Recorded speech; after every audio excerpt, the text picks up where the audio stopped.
السلام علیکم ورحمۃ اللہ وبرکاتہ۔ ناظرین کرام، آپ کا میزبان عمران احمد چیمہ آپ کی خدمت میں حاضر ہے۔ ناظرین کرام، سلسلہ ضیاء النبی صلی اللہ علیہ وآلہ وسلم میں ہم اپنے آج کے موضوع کا آغاز کرتے ہیں۔ بسم اللہ الرحمن الرحیم۔ مکہ سے فخر الانبیاء علیہ تحیت و ثنا کے روانہ ہونے کے بعد اہل مکہ کی سرگرمیاں۔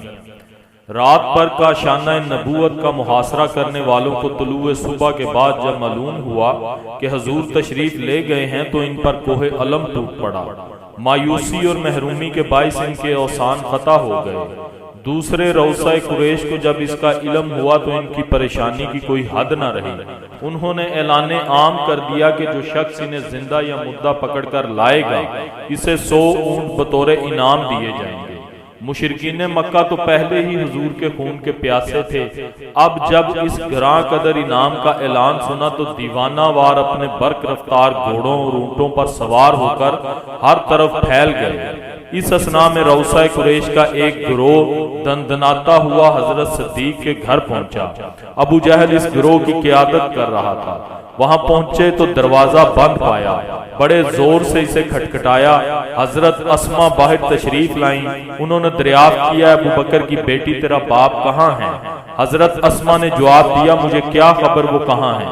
ابو جہل غصے سے بے قابو ہو گیا اور بڑے زور سے تمانچہ آپ کے چہرے پر رسید کیا، جس سے آپ کے رخسار سرخ ہو گئے اور ان کے کان کا آویزہ ٹوٹ کر نیچے گر پڑا۔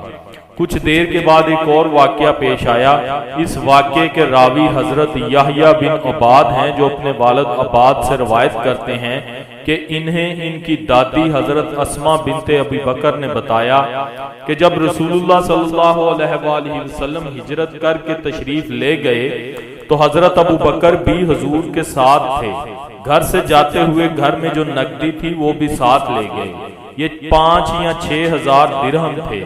علامہ بلازری انصاب الاشراف میں لکھتے ہیں کہ جس روز حضرت اب صدیق اکبر مشرف با اسلام ہوئے اس وقت ان کے پاس 40,000 نقد درہم تھے۔ جس دن مدینہ کی طرف اپنے محبوب کی معیت میں سفر ہجرت پر روانہ ہوئے اس وقت ان کے پاس صرف 4 یا 5 ہزار درہم تھے۔ اپنے بیٹے عبداللہ کو بھیجا کہ وہ رقم بھی گھر سے لے آئے، چنانچہ حضرت عبداللہ نے یہ نقدی بھی غار ثور میں آپ کو پہنچا دی۔ حضرت اسما کہتی ہیں کہ میرے دادا ابو قحافہ جن کی بینائی جاتی رہی تھی ہمارے پاس آئے اور کہا، مجھے یوں معلوم ہوتا ہے کہ تمہارے باپ نے تمہیں بے آسرا چھوڑ کر از حد تکلیف پہنچائی ہے اور ساتھ ہی اپنا سرمایہ بھی ساتھ لے گیا ہے اور تمہیں غربت و افلاس کے حوالے کر گیا ہے۔ میں نے انہیں تسلی دینے کے لیے کہا، ابا جان ایسا ہرگز نہیں، وہ تو ہمارے لیے خیر کثیر چھوڑ گئے ہیں۔ آپ فرماتی ہیں کہ دیوار میں جو مخزن تھا جہاں آپ نقدی رکھا کرتے تھے وہاں میں نے پتھر رکھ دیے اور ان کے اوپر کپڑا ڈال دیا۔ پھر میں اپنے دادا کا ہاتھ پکڑ کر لے گئی اور کہا، ابا جان یہ مال رکھا ہوا ہے، اس پر ہاتھ رکھ کر آپ ٹٹول لیجئے۔ انہوں نے اس کپڑے پر ہاتھ رکھ کر ٹٹولا اور مطمئن ہو کر کہنے لگے، کوئی حرج نہیں، اگر اس نے اتنا مال تمہارے لیے پیچھے چھوڑا ہے اس نے بہت اچھا کیا ہے۔ میں تو صرف اپنے دادا کو مطمئن کرنا چاہتی تھی، ورنہ میرے والد ماجد 1 درہم تک بھی چھوڑ کر نہیں گئے تھے۔ غار میں قیام۔ غار 3 روز غار میں قیام رہا۔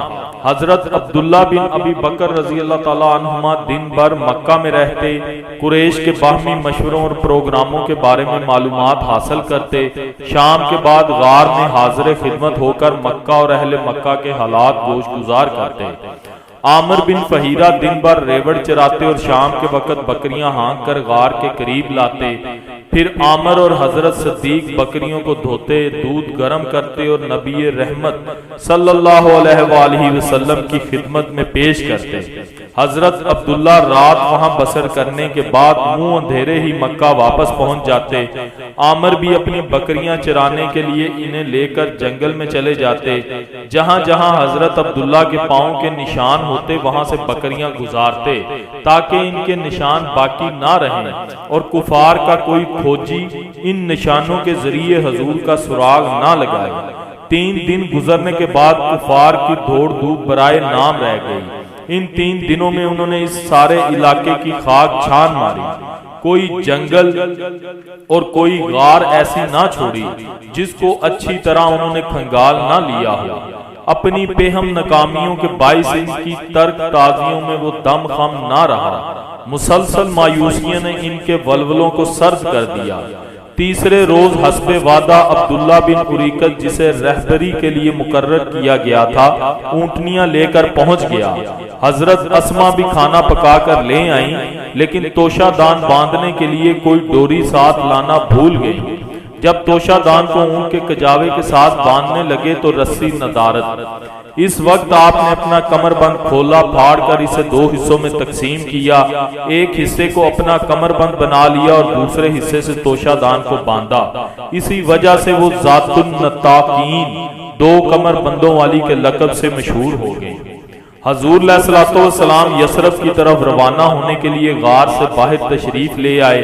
ان 2 اونٹنیوں میں سے جو بہترین اونٹنی تھی حضرت ابو بکر نے حضور کی خدمت میں پیش کی اور عرض کی، میرے ماں باپ حضور پر قربان ہوں، سواری فرمائیے۔ رسول اللہ صلی اللہ علیہ وآلہ وسلم نے ارشاد فرمایا، یعنی میں اس اونٹ پر سوار نہیں ہوں گا جو میرا نہ ہو۔ آپ نے عرض کی، یا رسول اللہ میرے ماں باپ آپ پر قربان ہوں، یہ حضور کا ہی ہے۔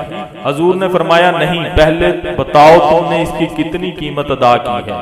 آپ نے عرض کیا، میں نے اس کے اتنے درہم ادا کیے ہیں۔ فرمایا، اس قیمت کے عوض یہ اونٹنی خریدتا ہوں۔ چنانچہ حضور اپنی اونٹنی پر سوار ہوئے اور حضرت صدیق دوسری اونٹنی پر سوار ہوئے۔ انہوں نے عامر بن فہیرہ کو اپنے پیچھے بٹھایا، ان کو اس لیے ہمراہ لیا تاکہ اثناء سفر وہ حضور کی خدمت بجا لا سکیں۔ سبحان اللہ۔ دوستان عزیز، یہ تھا آج کا موضوع۔ امید کرتا ہوں آپ کے لیے کافی انفارمیٹو اور فائدہ مند ثابت ہوا ہوگا۔ ویڈیو کو اپنے دوستوں کے ساتھ شیئر کیا کریں، ویڈیو کو لائک کیا کریں اور کمنٹ میں اپنی رائے ضرور دیا کریں۔ جو دوست چینل پہ نئے ہیں ان سے گزارش ہے کہ وہ چینل کو سبسکرائب کریں تاکہ ہماری ہر ویڈیو آپ کو سب سے پہلے موصول ہوتی رہے۔ اسی کے ساتھ اپنے میزبان عمران احمد چیمہ کو اجازت دیجیے گا۔ اپنا بہت سارا خیال رکھیے گا، دعاؤں میں یاد رکھیے گا۔ اللہ حافظ و ناصر۔